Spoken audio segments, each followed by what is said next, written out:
이제 2강 2부 한국교회와 설교 목회라는 관점을 좀 생각해 보려고 합니다.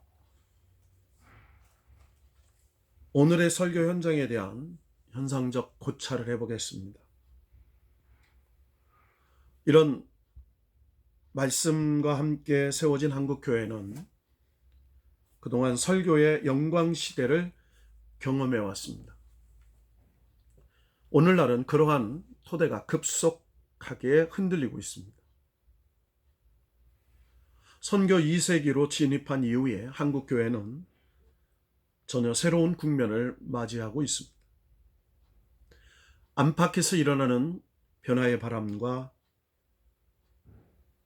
급격한 변화는 긍정적인 훈풍이라기보다는 교회 전반을 주춤거리게 만드는 부정적 돌풍으로 다가오고 있습니다. 일각에서 안티 기독교 세력이 형성되고 무차별적인 비판과 공격을 일삼고 언론 매체들의 기독교에 대한 보도 역시 유난히 비판적 날을 세우는 추세입니다. 일부 대형 교회의 내부 문제와 일부 목회자의 언행이 언론에 노출되면서 비판의 표적이 되기도 하고 교단 총회뿐만 아니라 대표적인 기독교 연합단체의 금권 선거로 인한 파행으로 사회적 지탄을 받기도 합니다. 오늘날 우리의 설교 현장은 과거와는 전혀 다른 시대 가운데 서 있습니다. 여기에서 우리는 몇 가지 문제가 되는 상황을 정리해 보려고 합니다. 첫째, 하나님의 말씀에 대한 열심과 설교 중심의 목회라는 관점을 살펴보려고 합니다. 한국교회 목회자들과 성도들은 말씀에 대한 남다른 열심과 열정을 가지고 있습니다. 성도들은 설교자의 말씀에 귀를 기울여 왔고 하나님 말씀 앞에서 부족하였던 말씀의 종교로 자리를 잡아 왔습니다. 설교자는 하나님의 종으로 예우를 받았고 설교는 진리의 말씀을 전하는 신적 권능으로 인식되었습니다. 설교자들은 많은 횟수의 설교를 감당하기 위해 노력하였고 목회 구조의 가장 중심적인 곳에는 언제나 설교를 위치하게 되었습니다. 이러한 분위기 속에서 한국교회 목회 현장은 철저하게 설교 중심 목회라는 특성을 가졌습니다. 설교를 통하여 교회는 영적 활기를 얻었고 부흥을 경험했습니다. 뿐만 아니라 국가적 위기 때는 민족 정신을 계도하고 교화하는 데 설교가 중요한 역할을 해왔습니다. 한국교회에서 설교의 비중은 거의 절대적인 자리를 차지한다고 과언이 아니었습니다.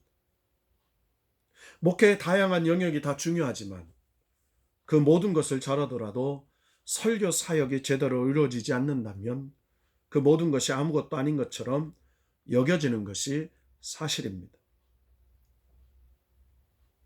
거의 모든 예배에는 설교가 있고 시간적 비중도 가장 많이 차지하고 있습니다. 그 때문에 약간의 차이는 있을 수 있겠으나 목회자 청빙에서 가장 우선되는 요소가 그것이 설교였습니다. 설교를 중요하게 여긴다는 점은 분명 긍정적인 측면이 있지만 그러나 목회가 종합사역임을 감안할 때 어느 한편이 지나치게 강조되거나 부각되면 기형적인 현상과 역기능이 나타나게 되는 것입니다. 두 번째로는 본질과 현상의 왜곡이라는 점으로 살펴보겠습니다.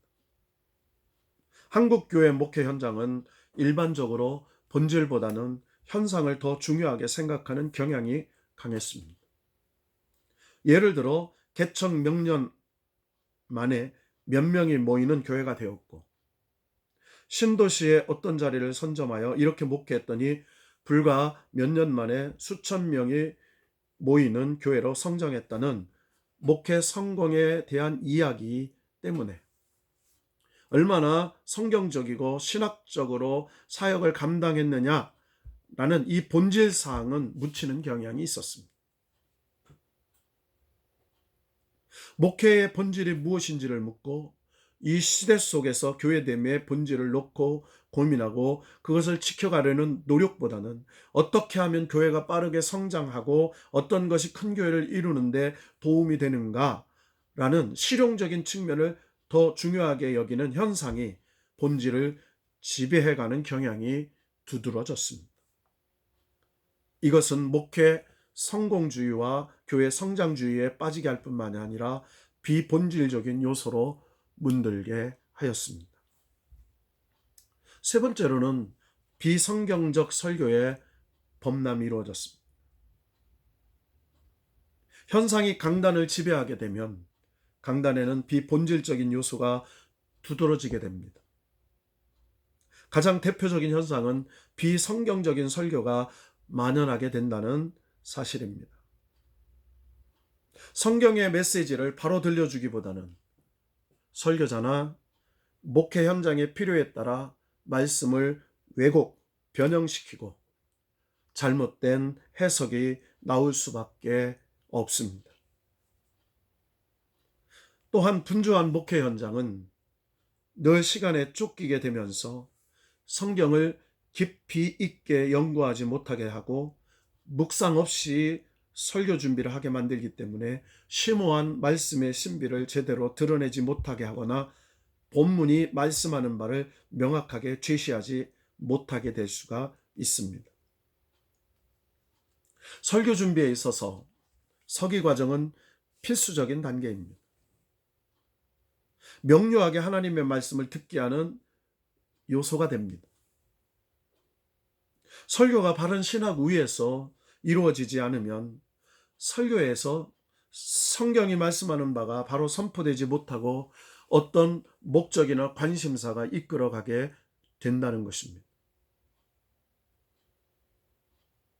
설교가 성경 본문으로부터 이탈하는 현상이 나타나게 되고 하나님 말씀이 아닌 목회자의 의도에 의하여 선포되어지는 말씀이 된다는 것입니다.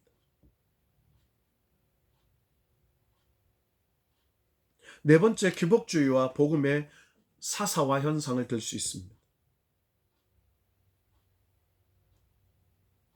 한국인의 심성 깊숙이 자리 잡은 기복주의는 복음과 결합되어 예수를 믿으면 영과 육이 잘되고 강건하게 된다는 메시지가 강단을 사로잡으면서 성경적인 복사상은 뒤로 물러날 수밖에 없었습니다. 성경의 메시지도 상당 부분 왜곡되기에 이르렀습니다. 그래서 한국 교회를 내부적으로 가장 타락시키는 요인으로 기복신앙을 꼽았는데 그것을 신형 바알 신앙이요 만모니즘이라고 말할 수 있습니다. 기복주의는 세속적 물신주의와 황금만능주의를 낳기 때문에 기독교 복음을 왜곡시키기 마련입니다. 자크 엘룰이 이야기한 것처럼 설교는 제멋대로 아무 것이나 채워도 되는 빈병이 아닙니다. 기복신앙의 토대 위에 가장 번성하는 것이 소위 작금에 이르러 대두되는 번영신학입니다. 그래서 설교는 주로 신앙생활을 잘하면 영적 축복과 물질적 축복을 받게 되며 부와 건강, 성공을 누리는 것이 하나님의 뜻이라고 강조하게 되었습니다. 번영신학에 기초한 설교는 예수를 잘 믿으면 물질적 축복을 받아 풍요로운 삶을 살게 되며 현세에서도 복을 받고 내세에서도 복을 받는다는 내용을 골자로 선포합니다. 이러한 번영신학이 자본주의와 물질주의 세계에 사는 사람들에게 그들의 취향과 심성을 자극하여 신앙적 열심을 갖게 할 수 있게 하였지만 기독교 신앙과 복음을 심각하게 왜곡 변형시키는 개인적 욕망을 이용하여 메시지를 상품화하고 값싼 은혜를 선포하게 만드는 문제를 야기해 된 것 사실입니다. 다섯 번째로는 목회 성공주의와 물량화된 외형주의입니다. 한국 사회는 급속한 경제 발전을 이루면서 근본적으로 물량주의, 외형주의, 자본주의, 소비자 중심주의 등의 강한 영향을 받으며 형성되었습니다. 이것은 큰 것, 많은 것이 존중받게 되며 외형적으로 화려한 것이 선한 것이라는 인식을 바탕으로 하였습니다. 극단적으로 말해 예배와 말씀의 좌판을 버려놓고 소비자를 기다리는 것과 같은 현상들이 나타날 수 있었습니다. 물량주의와 외형주의는 교회에 들어와 큰 것, 많은 것이 성공의 척도로 여겨지게 만들었습니다. 이러한 성공주의 목회관이 한국교회에 빠르게 확산되면서 많은 문제점을 야기하게 되었습니다. 이제 우리는 앞에서 살펴본 이 한국교회와 설교 목회, 오늘의 설교 현장과 대한 현상적 교찰, 하나님 말씀에 대한 열심과 설교 중심의 목회, 본질과 현상의 왜곡, 비성경적 설교의 범람, 기복주의와 복음의 사사화 현상, 목회 성공주의와 물량화된 외형주의를 살펴봄으로써 이 21세기에 성경적인 설교와 설교자, 성경적인 설교 준비와 설교 전달, 그것이 얼마나 중요하고 얼마나 하나님이 기뻐하시는 일인가를 우리는 생각해 보아야 합니다. 이제 연역법적 전개론과 기ün화법적 전개론 말씀을 살펴보려고 하는데, 오늘은 연역법적 전개론을 마지막으로 살펴보겠습니다. 연역법적 전개론은 기독교의 역사와 함께 설교 사역에서 뿌리를 내려온 설교의 전개 형태입니다. 수사학자 아우구스티누스는 아리스토텔레스의 수사학에 영향을 받았습니다. 그것은 기독교 교리에 관하여 4권에서 설교의 이론을 정립한 후 지금껏 이어진 설교의 일반적인 전개 형태로 표현해 왔습니다.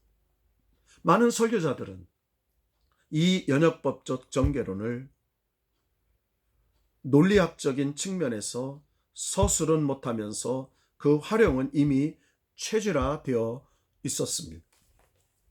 원래 연역법이라는 말의 사전적 의미는 어떤 명제로부터 추론